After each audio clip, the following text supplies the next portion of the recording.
October 17, 1998.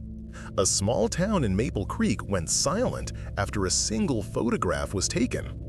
They said the camera captured something that wasn't there, and the photographer never touched his camera again. She never liked cameras.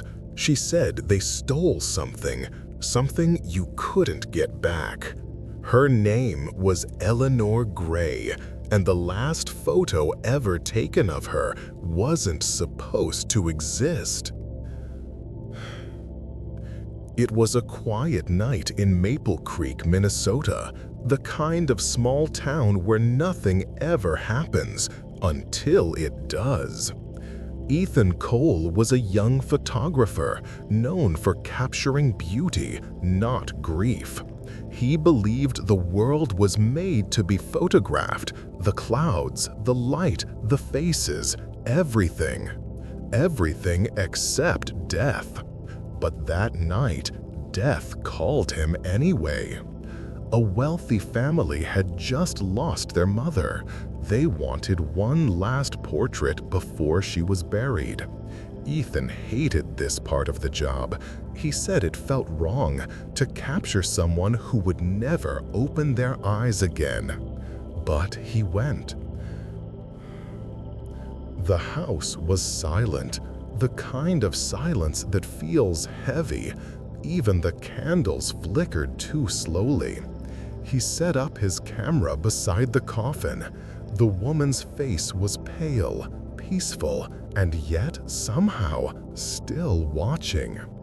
He brushed a single strand of gray hair from her forehead, adjusted the flowers on her chest. Her skin was cold, but when he touched her, he thought he felt a breath. A petal on her dress trembled as if someone had sighed. He froze, then forced a laugh. "It's just the breeze," he whispered. But every window in that room was shut. Days passed. Ethan finally developed the photographs in his darkroom. He waited for the image to appear, and when it did, his stomach dropped.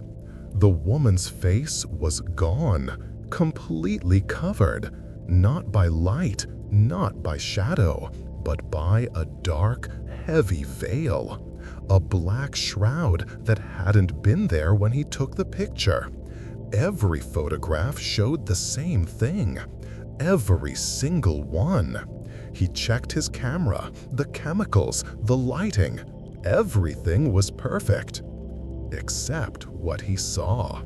He told himself it was an error, a reflection, a trick of light. But every night after that, his studio began to smell like roses. Old, dying roses, and something metallic, like rust or blood. A creature like roses. A week later, someone knocked on his studio door. It was the dead woman's daughter. "Mr. Cole," she said softly, "I'd like to see my mother's photographs." Ethan hesitated.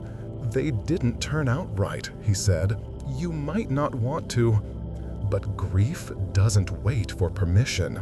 She demanded to see them.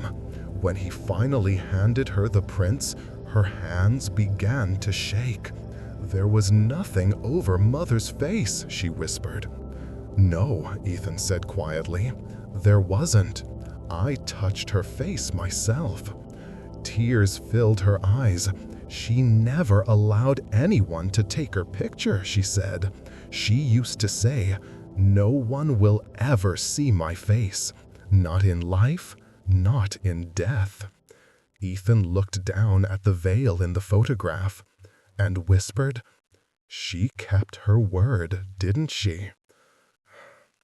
He told her to burn them. "Don't let your father see them. Don't keep them for yourself." She nodded and threw the photos into the flames. The fire flickered, and for a moment, he swore he saw her face reflected in the glass, smiling. He broke the negatives, snapped them in half until nothing but shards remained. Then, silence. Only the ticking of a clock. That night, as Ethan closed his studio, he reached for the light switch, and in the darkness, a sound clicked behind him. The sound of a camera shutter. He turned, but there was nothing, only the faint smell of roses and something else. Burning. If you ever feel a flash go off in an empty room, remember, some secrets should never be captured. October 9th, 2006. A small family in Portland moved into a 100-year-old house. They said the second-floor mirror was nailed to the wall for a reason. They were right. Look behind you. It was an ordinary Sunday evening. Daniel Hayes, a freelance writer, had just moved in with his wife Clara and their little daughter June. The house was quiet, too quiet. Every step echoed like the walls were listening. Upstairs, in the hallway, hung a tall, antique mirror. Its frame blackened with age, its surface clouded like smoke. The previous owner had warned them, "Don't try to remove it." Daniel laughed. He didn't believe in superstitions until that first night. It began small. Daniel saw the reflection of his daughter in the mirror, but she was standing behind him, not in front. When he turned, the hallway was empty. He told himself it was exhaustion, a trick of light, the strain of moving boxes all day. But later, as he turned off the hall light, the mirror flickered, and someone else's shadow moved across it. Days passed. Each morning, the mirror looked a little clearer, as if it were cleaning itself. Clara said she heard whispers when she brushed her hair nearby.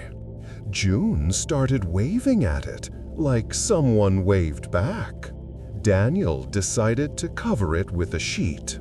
That night, at exactly 3:07 a.m., he heard a sound, like nails scraping glass. The next morning, the sheet was gone. It was folded neatly on the floor.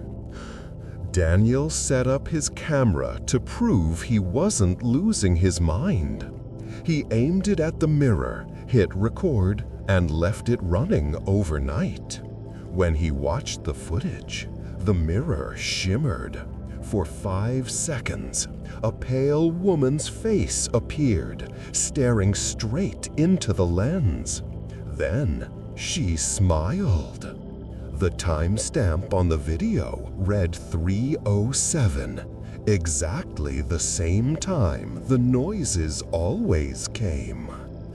Terrified, Daniel took a hammer and shattered the glass. Each piece hit the floor like it was alive, shaking, humming, whispering. He gathered the shards, buried them in the backyard, and moved out the next morning. A year later, the new owner replaced the flooring upstairs. Under the wood, they found a single mirror shard, still reflecting Daniel's face.